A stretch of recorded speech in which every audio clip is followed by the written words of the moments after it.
Today, we're unpacking one of the most wild, whiplash-inducing test matches in recent memory.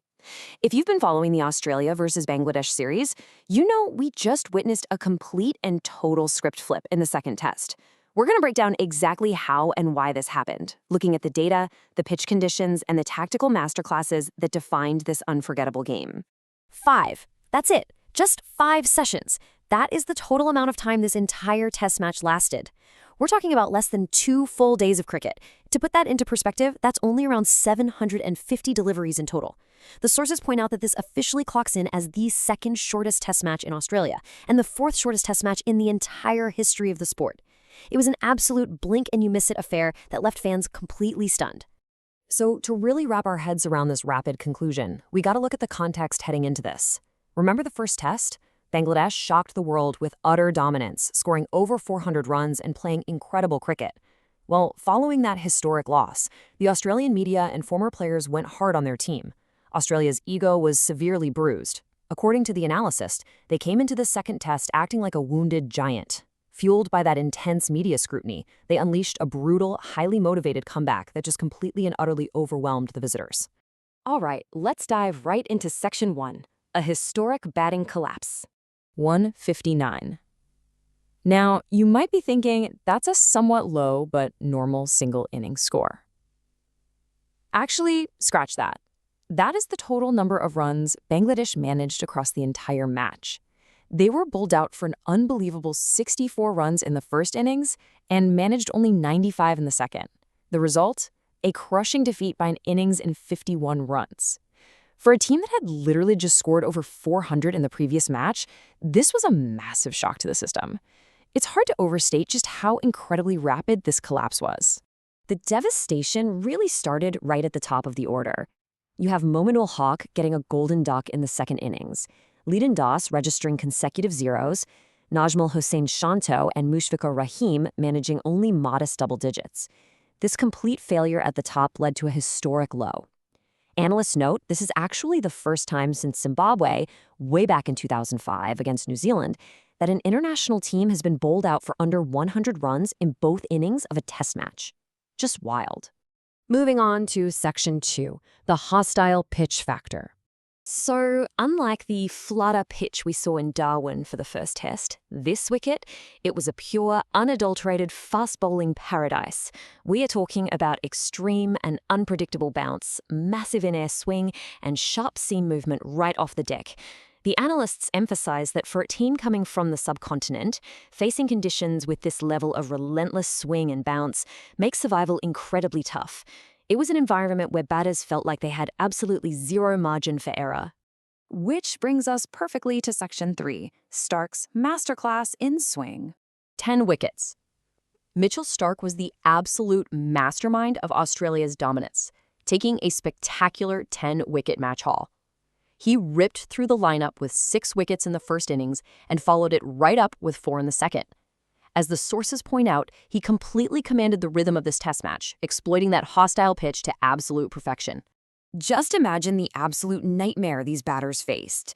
You've got Starc hurling the ball down at 145+ kilometers per hour, mixing up in-swingers and out-swingers with tremendous seam movement.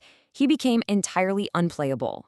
One source even highlighted that with thousands of micro seam movements off the deck, the Bangladeshi batters were completely unable to judge or counter what was coming at them. It was sheer pace meeting perfect execution. Let's turn to Section 4, flaws in batting technique. Look, when you're facing high-quality pace on a seaming wicket, your mechanics are absolutely everything. The analysts noted that the Bangladeshi batters repeatedly made 3 specific errors. First, poor weight transfer to the back foot, leaving their bodies completely unbalanced. Second, hanging the bat far away from the body rather than playing close and tight. And third, utterly misjudging the in-swing versus the outswing. And we saw these exact flaws play out in real time. Take Shadman, for instance. He was caught completely off balance. The analysts compared his dismissal to Abdullah Shafiq's against England.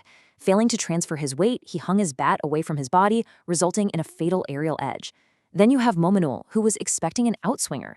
He left a ball that viciously swung back in, resulting in a golden duck. It was a complete and fatal misread of the delivery.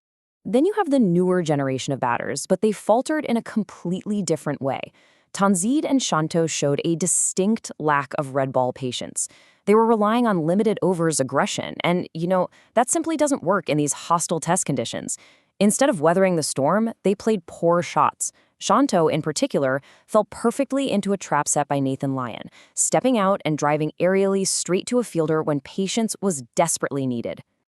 But it wasn't all bad news for the visitors. Section 5, the silver lining, Bangladesh's bowling. Because despite that massive batting collapse, Bangladesh's bowlers actually put up a highly commendable fight.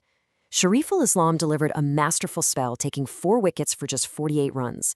This included an absolutely unplayable, perfectly pitched middle stump Yorker to Cameron Green that the analysts hailed as one of the best balls of the entire series. Honestly, these are some of the best figures ever recorded by a touring Bangladeshi fast bowler in Australia, and it's a real bright spot they can take home. Now, even though Australia won by an innings, there is a massive underlying truth to this match that we can't ignore. Australia's own first innings total was a modest 210 runs.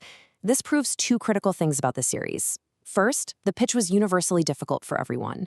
And second, Australia's top order still has some glaring weaknesses. I mean, they lost wickets quickly and had to rely heavily on their bowlers in lower order to bail them out and build that lead. Let's zoom out a bit.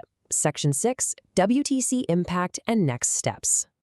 Looking at the overarching narrative, a historic 1-1 series draw in Australia is a monumental achievement for Bangladesh. There was a lot of talk that their first test win might have been a fluke, but as the analysts rigorously point out, you do not win a 4-day test match by luck. It requires days of sustained, high-quality cricket. Validating their first test performance and walking away with a 1-1 draw is a result they should be incredibly proud of. As for Australia, this brutal victory crucially stabilized their position at the top of the World Test Championship points table, kind of putting out the fire from their earlier loss. But looking ahead at their upcoming fixtures, they face South Africa, who will notably be missing their main bowler, the injured Kagiso Rabada, then New Zealand, and finally the highly anticipated Border Gavaskar Trophy against India. The pressure on the Australian squad is literally only going to escalate from here. Which brings us to our final provocative thought. Can Australia's fragile top order survive the upcoming pace attacks of South Africa and India? They relied so heavily on Mitchell Starc and a pure bowling masterclass to secure this win and cover up a 210-run batting performance. But with tougher elite bowling attacks on the horizon, Australia's batters will absolutely have to step up. Thank you for joining me on this explainer, and I'll leave you to ponder that vital question until next time.